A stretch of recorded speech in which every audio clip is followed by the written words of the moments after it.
Hello dear friend, इस video में हम क्वेश्चन डिस्कस करेंगे NTA CET UG physics solution 6 अगस्त को जो हुआ था 2022 में। और देखो, अगर आप इस साल सीईटी की तैयारी कर रहे हो या एग्ज़ाम देने जा रहे हो तैयारी करके, तो आपको प्रीवियस ईयर क्वेश्चन ज़रूर प्रैक्टिस में करने चाहिए।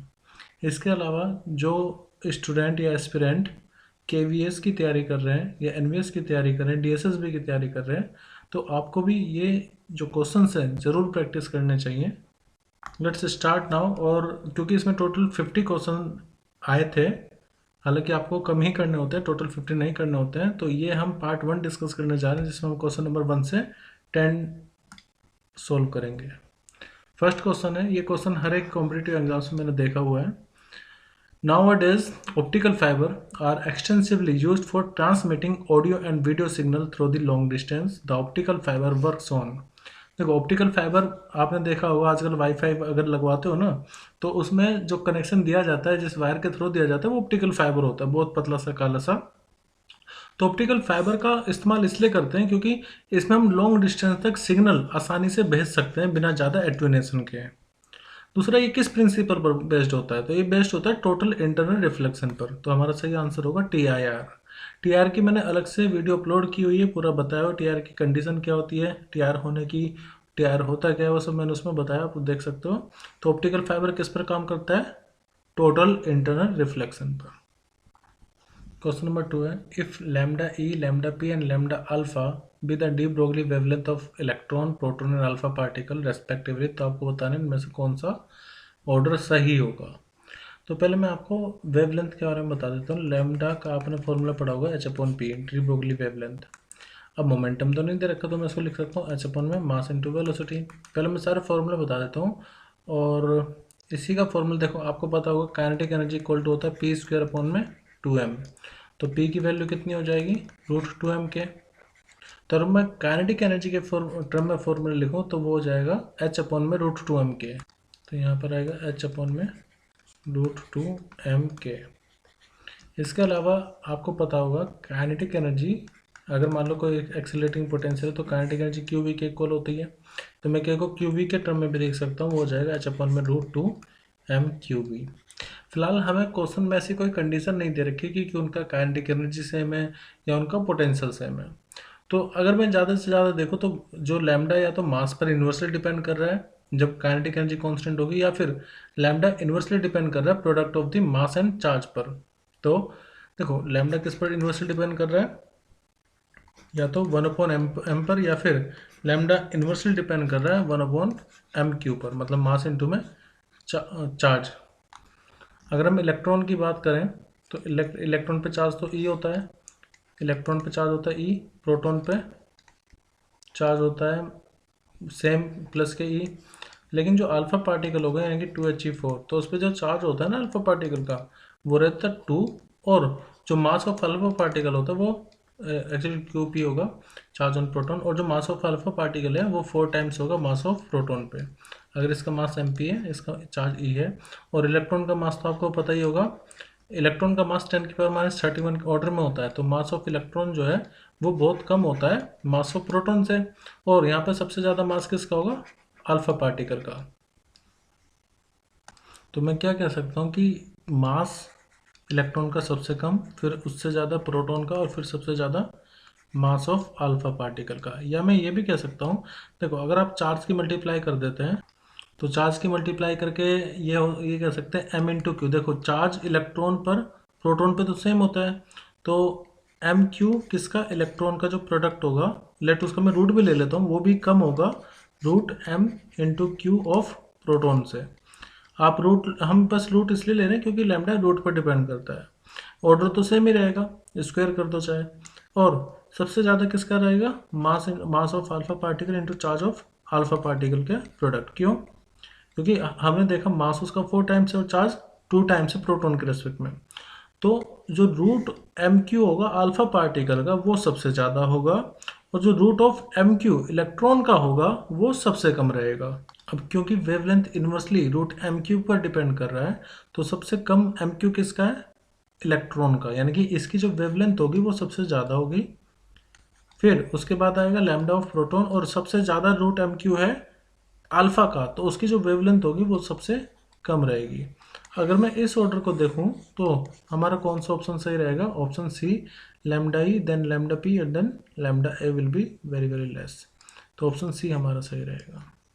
हालांकि इसमें हमें सिचुएशन कुछ दे नहीं रही थी, तो हमने रूट एम क्यू को लेकर के चल रहे हैं। अगर आप एम को लेकर के देखोगे तब भी यही कंडीशन बनेगी, इसलिए हमने ऑप्शन सी को सेलेक्ट किया है। क्वेश्चन नंबर 3 है, हमें ये डायग्राम दिया हुआ है, इसमें कुछ डायोड है D1 D2 D3। आपको बताना है कि इनमें से कौन फॉरवर्ड में है कौन रिवर्स में, उस हिसाब से हमें सही आंसर चूज करना है। तो पहले मैं आपको समझा देता हूँ कि फॉरवर्ड रिवर्स क्या होता है। अगर आप एक नॉर्मल पीएन जंक्शन डायोड लो तो उसमें दो जंक्शन होते हैं, मतलब दो पॉइंट होते हैं, एक इधर वाला पी और इधर वाला एन, पी एन, ठीक है, PN junction diode.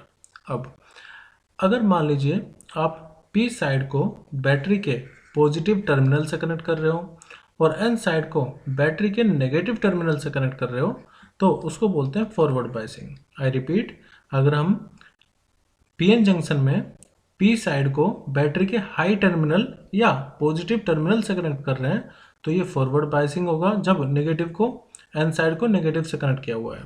Reverse biasing में इसका उल्टा करेंगे, तो मान लेते हैं ये हमारा P, ये हमारा N। अगर मैं P साइड को बैटरी के लो टर्मिनल या नेगेटिव टर्मिनल से कनेक्ट करता हूँ और N साइड को बैटरी के पॉजिटिव टर्मिनल या हाई टर्मिनल से कनेक्ट करता हूँ, तो उसको बोलते हैं हम रिवर्स बायसिंग। बस यही हमें यहाँ पर पहचानना है। अब आप ये देखिए, यहाँ पर ये पॉजिटिव है और ये चीज़ नेगेटिव है, ठीक है। इस हिसाब से अगर मैं देखूँ यहाँ पर, तो ये देखो, ये इसको P लिख लेते हैं, इसको N लिख लेते हैं, ये P और ये N, इधर ये P और ये N, ये P और ये N, ठीक है। अब चेक करते हैं, देखो अगर मैं D1 से शुरुआत करते हैं, D1 में P पॉजिटिव से कनेक्ट है, बस इतना चेक कर लो, तो ये फॉरवर्ड बायस हो गई, ठीक है। यहाँ पर देखो D4 को देख लेते हैं पहले। D4 का N साइड पॉजिटिव से कनेक्ट हो गया ना, तो इसका मतलब ये क्या हो जाएगी? Reverse bias. तो D4 क्या हो जाएगी? Reverse bias. नेक्स्ट, अगर मैं D3 को देखूं तो नेगेटिव, देखो N साइड नेगेटिव से कनेक्ट है, इसका मतलब ये कैसे हो जाएगी? Forward bias. और अगर मैं यहाँ पर देखूं नेगेटिव P साइड से कनेक्ट है, तो नेगेटिव P साइड से अगर कनेक्टेड, तो ये कैसे बायसिंग हो जाएगी? रिवर्स बायसिंग, क्योंकि P को पॉजिटिव से कनेक्ट होना चाहिए था। तो यहाँ पर अगर आप देखें D1 और D3, ये दोनों कैसे हैं? Forward biasing. और D2 एंड D4 ये दोनों कैसे हैं? Reverse biasing. तो बस अब ऑप्शन पे चलते हैं। D1 D2 फॉरवर्ड है क्या? D1 D2 फॉरवर्ड नहीं है, इनको हटा दो। D1 D3 फॉरवर्ड है क्या? D1 D3 फॉरवर्ड है, इसको अपना आंसर मान लेते हैं अभी के लिए। सी, D2 D4 फॉरवर्ड है, D2 D4 तो रिवर्स है, तो ये तो गलत हो गया। और सभी तो फॉरवर्ड नहीं है ना, तो इसलिए हमारा सही आंसर होगा ऑप्शन बी, D1 और D3 यहाँ पर फॉरवर्ड बायस में होंगे। क्वेश्चन नंबर 4 है, consider N infinitely long conductor X और Y carries current X ampere. A rectangular loop of carrying current 2 ampere is placed parallel to it. The two conductors are found to exert a force. Find the value of X. देखो इसमें हमें नहीं पता कि कितना current flow कर रहा है, X एम्पेयर करंट फ्लो कर रहा है, हमें X की वैल्यू फाइंड करनी है। वैसे पहले मैं आपको एक कंसेप्ट बता देता हूँ। जैसे मान लीजिए दो वायर हैं, उन दोनों में सेम डायरेक्शन में अगर करंट फ्लो कर रहा होता है तो एक दूसरे को अट्रैक्ट करते हैं। लेकिन अगर दोनों वायर में करंट अपोजिट डायरेक्शन में, एक में ऊपर जा रहा है एक में नीचे जा रहा है, तो वो एक दूसरे को रिपेल करेंगे, ठीक है। अट्रैक्ट कब? जब दोनों साथ साथ जा रहे हो, रिपेल जब अपोजिट जा रहे हो। लेकिन इन दोनों के बीच में जो फोर्स लगेगी, लेट इनके बीच का सेपरेशन है D, तो इन दोनों के बीच में जो फोर्स लगेगी वो होगी mu naught I1 into I2, जो भी इन दोनों में लेट से करंट I1 और I2 है, अपॉन में 2 पाई आर इंटू, ये actually force per unit length होता है, जितनी लेंथ होती है उतने में हम फोर्स निकाल सकते हैं। यही फॉर्मूला इस केस के लिए भी एप्लीकेबल होगा, बस नेचर ऑफ फोर्स अलग होगा। फिलहाल इस क्वेश्चन में हमें नेट फोर्स गिवन है। नेट फोर्स गिवन होने का मतलब ये है कि देखो ये दोनों जो पास पास वाले यानी कि BA और XY, इन दोनों में सेम डायरेक्शन में करंट जा रहा है, तो ये एक दूसरे को अट्रैक्ट कर रहे होंगे। इसका मतलब BA पर जो फोर्स लगेगी वो इस तरफ लगेगी, ठीक है। और जो फॉर्मूला मुझे अप्लाई करना पड़ेगा, ये फॉर्मूला में अप्लाई कर लेंगे अभी। दूसरा, इन दोनों के बीच में XY और CD के बीच में, दोनों में अपोजिट डायरेक्शन में करंट जा रहा है, तो CD पर जो फोर्स लगेगी वो लगेगी इस तरफ, ठीक है। लेट मैं इसको F1 नाम दे देता हूँ। या एफ ए बी नाम दे देते हैं और इसको एफ सी डी। तो जो नेट फोर्स होगी वो होगी F A B minus F C D के है, ठीक है। लेकिन अगर मैं जैसे मान लो निकालने जाता हूँ एफ बी ए, तो मुझे क्या चाहिए होगा, म्यू नोट इंटू में आई वन मतलब इसका करंट एक्स एम्पियर है, इंटू में आई टू जो मेरा 2 एम्पियर है इस वाले में ए बी वाले में करंट अपॉन में 2 पाई। अब दिक्कत यहाँ पर ये आ रही है ना कि इन दोनों के बीच का सेपरेशन हमें गिवन ही नहीं है, और जब ये सेपरेशन हमें नहीं गिवन होगा तो मैं एफ बी ए फाइंड ही नहीं कर पाऊंगा, एफ ए बी फाइंड ही नहीं कर पाऊंगा। तो इसमें क्या होगा कि इनमें से कोई भी ऑप्शन करेक्ट नहीं होगा, क्योंकि यहाँ पर इनसफिशिएंट डाटा है,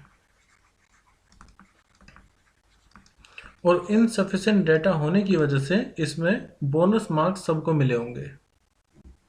वैसे अगर हमें डिस्टेंस पता होता तो हम यहाँ पर डिस्टेंस की वैल्यू रख लेते हैं, ऐसे हम एफ सी डी निकाल लेते, दोनों का डिफरेंस लेकर के एक इक्वेशन बनती, उससे हम एक्स की वैल्यू फाइंड कर लेते हैं, बट वो हमें नहीं पता है, तो इनसफिशिएंट डाटा होने की वजह से मैं इसको यहाँ पर छोड़ रहा हूँ। क्वेश्चन नंबर 5 है गोज लॉ इन मैग्नेटिज्म। पहले आपको मैं बताता हूँ गोज लॉ इलेक्ट्रोस्टैटिक में क्या होता है। E dot D S equal to होता है क्यू बाय में एप्सिलॉन नॉट, यहाँ पर क्यू होता है क्यू इनक्लोज चार्ज। ऐसे ही मैग्नेटिज्म में जब आप ये लॉ पढ़ोगे ना तो वहाँ पर B dot D S actually में 0 के इक्वल होता है।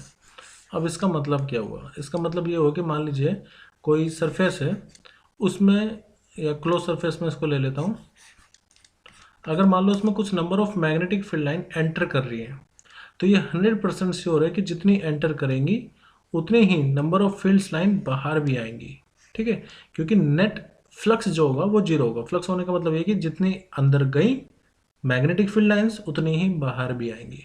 अब इसमें क्या है, गॉस लॉ क्या सिग्निफाई करता है, तो net magnetic lines of force can pass through a close surface. देखो ऐसा कुछ नहीं, वो पास कर सकती हैं, बट हमें तो गॉस लॉ के बारे में सोचना है। Net flux through the close Surf is 0 and monopole does not exist. यही तो मैंने आपको बताया कि नेट फ्लक्स अगर आप देखोगे मैग्नेटिक फ्लक्स तो वो 0 रहेगा थ्रू द क्लोज सरफेस। और देखो कभी भी आप एक मैग्नेट को पकड़ो, नॉर्थ और साउथ पोल लो, उसको तोड़ दो, तो आपको फिर से जो छोटी वाली मैग्नेट मिलेगी ना उसमें नॉर्थ पोल भी रहेगा साउथ पोल भी रहेगा। फिर से इसको ब्रोक कर दो, फिर से और छोटी मैग्नेट मिलेगी, उसमें नॉर्थ भी रहेगा साउथ भी रहेगा। तो दिक्कत ये है, या फिजिक्स ये है, या नेचर कुछ ऐसा है कि नॉर्थ और साउथ पोल कभी भी एक दूसरे के बिना रह ही नहीं सकते। It is like they are बहुत अच्छे फ्रेंड है ये। अगर नॉर्थ कहीं पर है तो वहाँ पर साउथ भी रहेगा, इसीलिए मोनोपोल एग्जिस्ट करता ही नहीं है। तो हमारा सही आंसर क्या होगा कि गॉस लॉ ये सिग्निफाई करता है कि net flux through the close surface is 0 and monopole does not exist. कहीं पर अगर मान लीजिए मैग्नेटिक फील्ड लाइन आ रही है, कहीं पर अगर उसकी सोर्स है तो उसकी सिंक भी होगी, ठीक है, और सिंक से फिर से वो सोर्स की तरफ जाएगी। मतलब आपने जैसे पढ़ा होगा नॉर्थ से निकलती है मैग्नेटिक फील्ड लाइन, साउथ में जाती है, खत्म तो नहीं हो जाती, फिर साउथ से नॉर्थ में भी तो जाती है अंदर।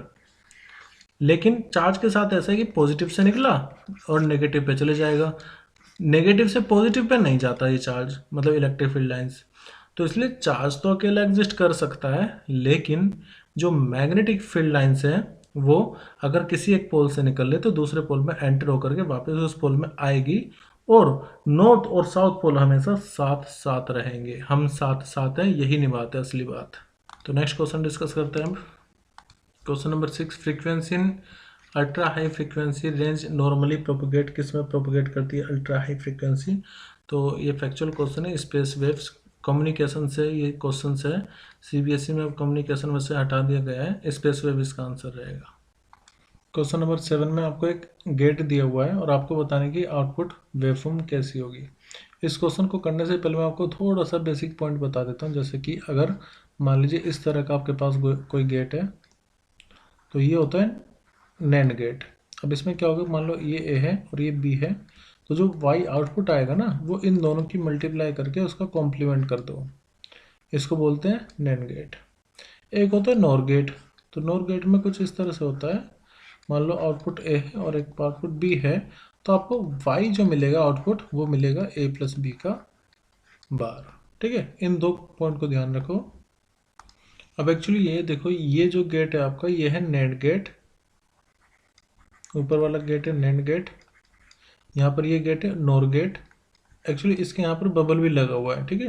ये डॉट जो है ना ये बता रहा है कि नैंड गेट है, अगर ये डॉट ना होता तो ये एंड होता सिंपली, और फिर ये फिर से हमारे पास नैंड गेट है। अब हो क्या रहा है कि जैसे इस नैंड गेट का जो एक आउटपुट है वो जीरो है। मैंने आपको क्या बताया था, यहाँ पर जो आपको आउटपुट मिलेगा ना, लेट वो y1 है, तो वो किसके बराबर होगा? मैंने आपको बताया a डॉट b का बार, यानी कि a डॉट दूसरा कितना है, जीरो, और उसका मल्टीप्लाई। अब देखो मैं आपको कुछ बेसिक ऑपरेशन बता देता हूँ। जैसे अगर आप किसी भी इनपुट की जीरो में मल्टीप्लाई करोगे तो आपको मिलेगा जीरो, ठीक है।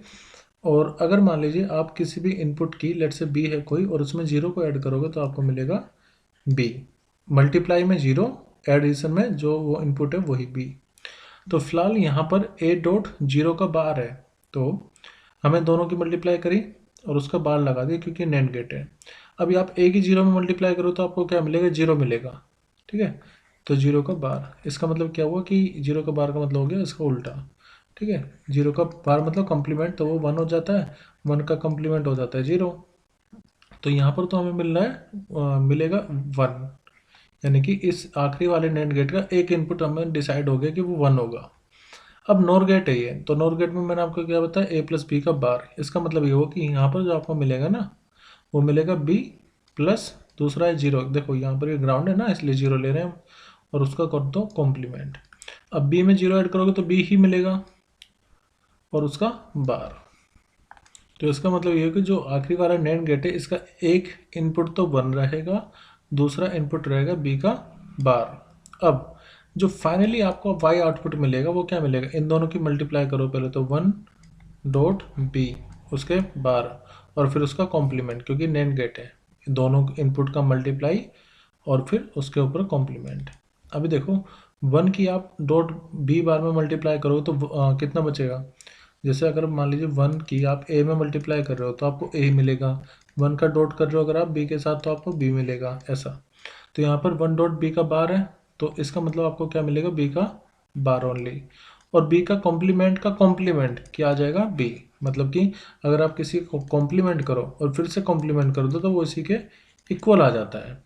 तो इसका मतलब ये हुआ कि फाइनली आपको मिलने वाला है आउटपुट पर ओनली बी।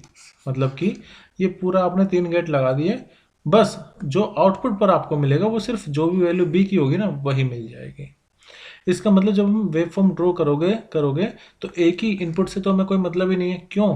क्योंकि आउटपुट पर सिर्फ हमें बी की वेव फॉर्म दिखेगी। तो जो वेव फॉर्म बी की होगी ना वही आउटपुट होगा। इसका मतलब ये हुआ कि जीरो से टी वन आप देखो इनपुट कितना है, जीरो है, तो जीरो से टी वन तक इनपुट जीरो ही रहेगा। जीरो से टी वन अगर इनपुट जीरो है तो इसको तो हटा देते हैं, क्योंकि जीरो से टी वन ये तो हाई कर देते तो होगा ही नहीं। और देखो टी टू से लेकर के टी फोर तक इनपुट भी जीरो है ना, टी टू से टी फोर तक इनपुट जीरो है, तो यहाँ पर ये पॉसिबल नहीं होगा क्योंकि ये तो हाई हो गया टी थ्री से टी फोर। ये भी पॉसिबल नहीं होगा क्योंकि टी टू से टी फोर ये हाई हो गया, लो होना चाहिए था।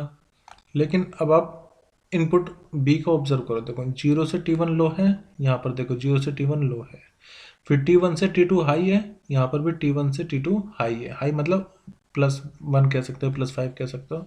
और उसके बाद से टी टू से टी फोर तक जीरो है ना, यहाँ पर भी जीरो है। तो हमारा सही आंसर होगा ऑप्शन सी। ऑप्शन सी क्या रिप्रेजेंट करे, बी की वेव फॉर्म को ही रिप्रेजेंट कर रहा है। Question number 8, the study of hydrogen atom spectrum has mainly 5 series. आपको भी पता होगा 5 सीरीज होती है। आपको क्या करना है, choose the correct sequence of series in increasing order of their shortest wavelength. Shortest wavelength पूछा है। देखो आपको फॉर्मूला पता होगा, one upon lambda equal to R, one upon n final का square minus one upon n initial का square. ये क्या हुआ, मान लो कोई भी एक इलेक्ट्रॉन हायर किसी ऑर्बिट से लेट एन एफ से किसी एन या एन इनिशियल से एन किसी फाइनल पर जंप कर रहा है आ रहा है, तो जो वेवलेंथ होती है वो होती है one upon lambda equal to R, one upon N finally का मतलब जहाँ पर वो पहुंचा फाइनल का स्क्वायर माइनस एन इनिशियल जहाँ से वो निकला है एन इनिशियल का स्क्वायर। पहले मैं इन सबको सीक्वेंस में अगर लिखूँ तो सबसे पहले आता है लाइमन। हम सबसे पहले लाइमन का रंग पढ़ते हैं ना, लाइमन, उसके बाद लाइमन के बाद बाल्मर आता है, लाइमन बाल्मर, देन पास्चन,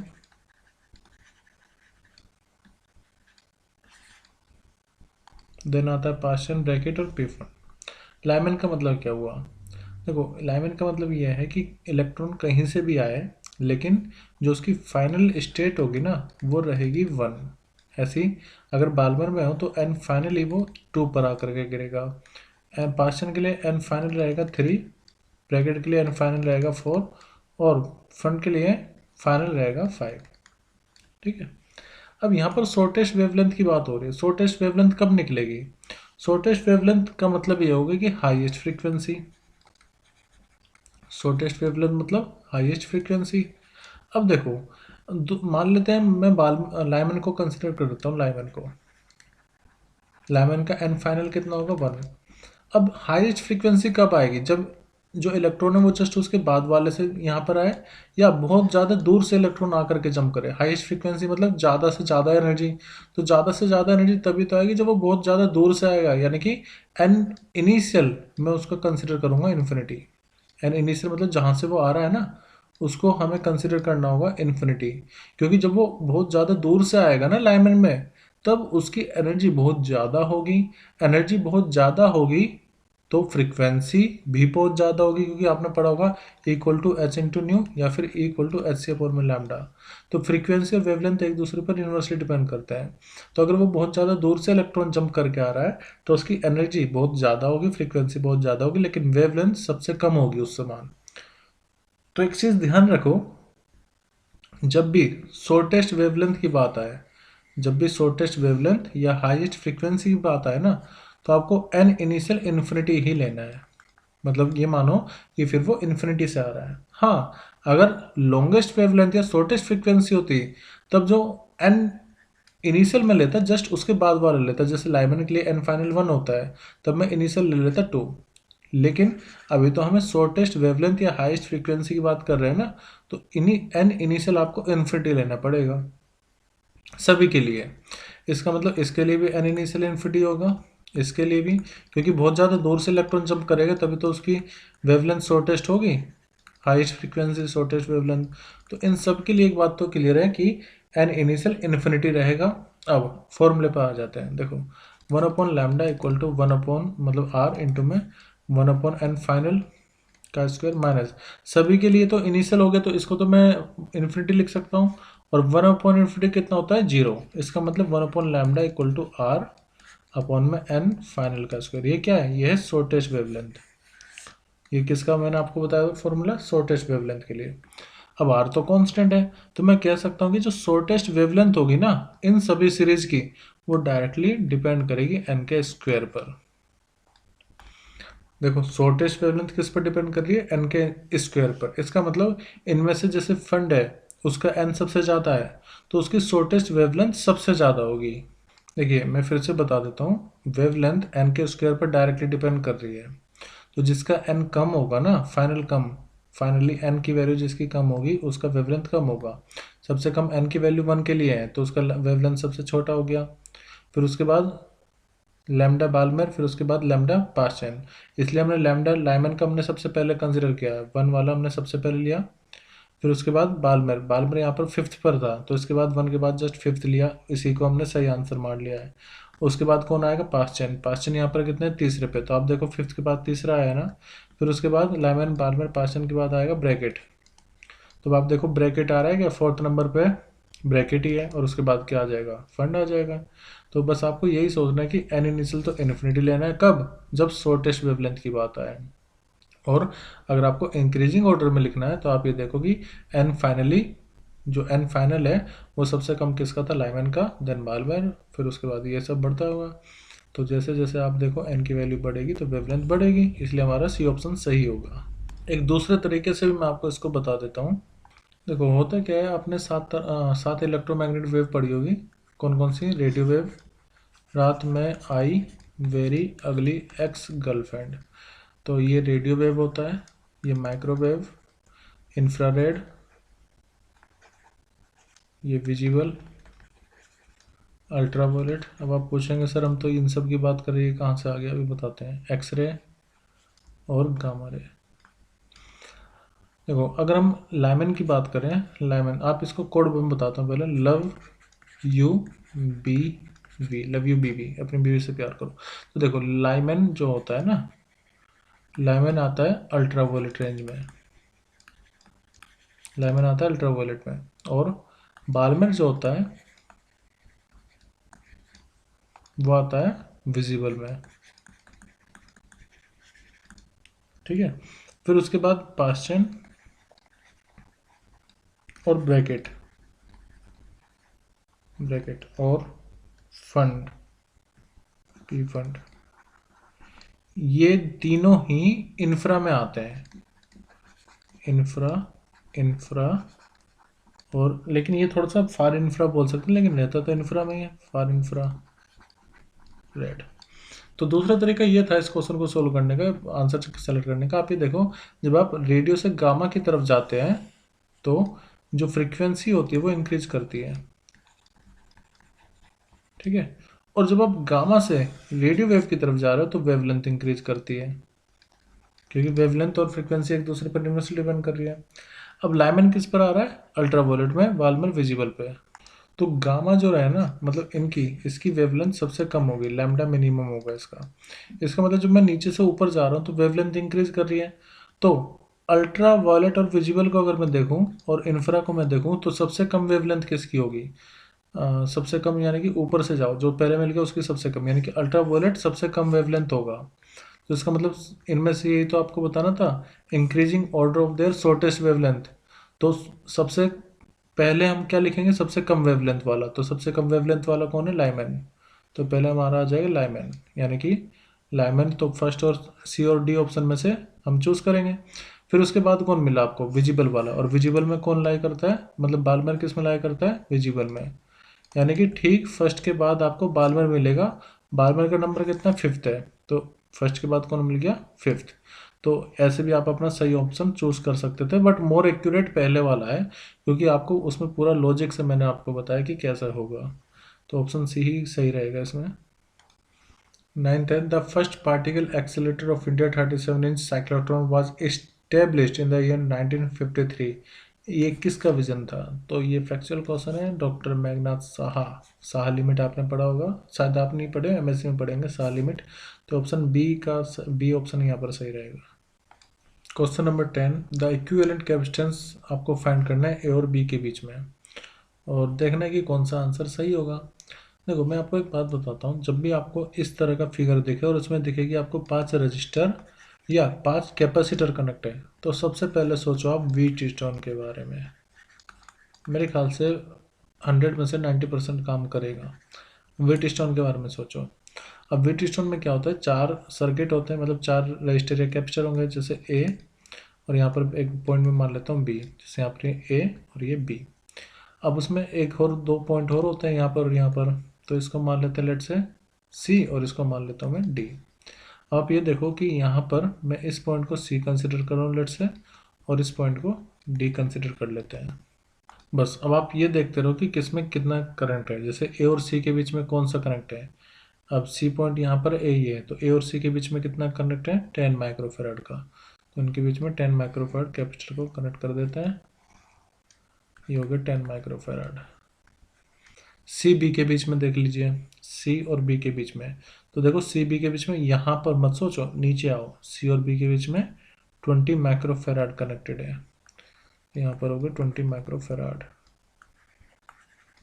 अब आप सोचो ए और डी के बीच में कौन कनेक्टेड है? ए और डी के बीच में, तो ए और डी के बीच में हम ये वाला नहीं लेके के, जो ऊपर है ना ऐसा, ए और डी के बीच में 20 माइक्रोफेराड कैपेसिटर कनेक्टेड होगा।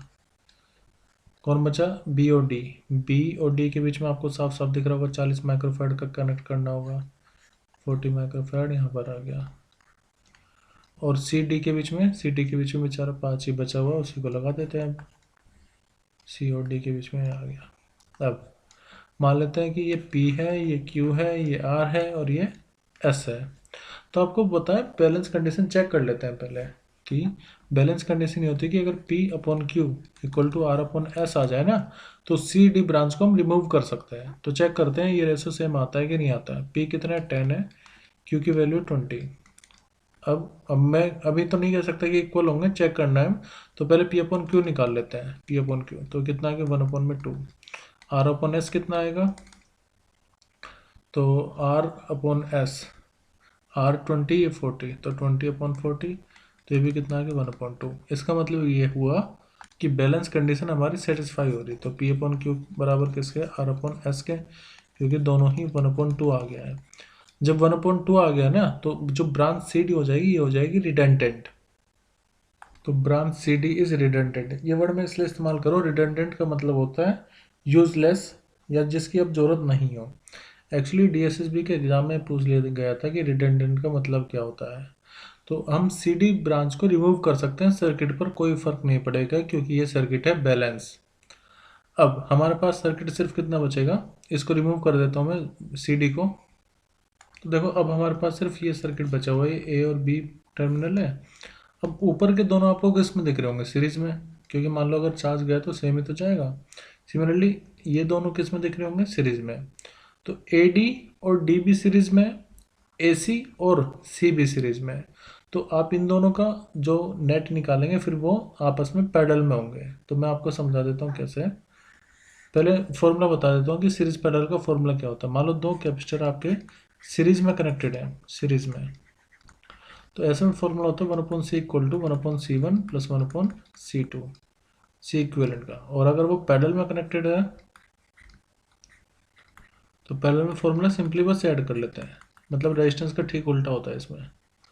तो फिलहाल ए सी और सी बी दोनों किस में कनेक्टेड है, दोनों कनेक्टेड है सीरीज में। तो इनका कितना है, 1/, मैं लेट इन दोनों का रिजल्टेंट को, इन दोनों के रिजल्टेंट को मैं ले लेता हूँ लेट से C1। तो 1/C1 कितना आएगा, 1/ में capacitor of A C plus में 1/ कैपेसिटेंस ऑफ सी बी। इसका मतलब ये हुआ कि 1/10 प्लस 1/20 आएगा। तो देखो इसका 1/10 प्लस 1/20 एलसीएम आप लोगे तो ये आएगा 3/20, 20 एलसीएम आ जाएगा। यहाँ पर ये 2 और ये 1 यानी कि 3/20। अब मैं आर और एस वाले को इन दोनों का इक्विवेलेंट मान लेता हूँ लेट से C2। तो 1/C2 किसके इक्वल होगा, ये दोनों भी तो सीरीज में कनेक्ट है, यानी कि 1/20 प्लस 1/40। अब यहाँ पर भी एलसीएम कितना आएगा, 40 आएगा, और तो ये कितना आ गया 3/40। अभी हमें नेट कैपेसिटेंस निकालना है। तो देखो ये 1/C1 आया, 1/C1 अगर ये आया तो C1 की वैल्यू कितनी हो जाएगी, C1 की वैल्यू हो जाएगी 20/3। ऐसे ही यहाँ से C2 की वैल्यू इसका उल्टा करना पड़ेगा, रेसिप्रोकल, वो आ जाएगा 40/3। अब ये हुआ कि इन दोनों को सोल्व कर लिया, इन दोनों को भी सोल्व कर लिया। तो इन दोनों को सोल्व करके कितना है हमारे पास 20/3। तो इसको मैं ऊपर लिख लेता हूँ ऐसे, ये आगे 20/3, और इसके साथ नीचे वाला पैरेलल में कनेक्टेड है जिसकी वैल्यू आई 40/3। ये हमारा C1 है और ये C2 है। अब क्योंकि ये दोनों पैरेलल में कनेक्ट है, पैरेलल में हम सिंपल ये वाला फॉर्मूला लगाएंगे C1 प्लस C2। तो मैं यहीं पे लगा देता हूँ C1 की वैल्यू 20/3 और C2 की वैल्यू 40/3। 3 बेस तो कॉमन है तो 3 आएगा, यहाँ 20 और 40 60 हो जाएगा, यानी 60/3 का मतलब ये हो गया 20 माइक्रोफैराड। तो हमारा सही आंसर होगा ऑप्शन ए। तो जब भी आपको 5 रजिस्टर या 5 कैपेसिटर दिख रहे हैं तो पहले आप इस तरह से कनेक्ट करके वी स्टोन की बैलेंस कंडीशन चेक कर ले, हो सकता है कि उससे काफ़ी ज़्यादा फायदा मिल जाएगा आपको, जैसे इस क्वेश्चन में हमको मिला।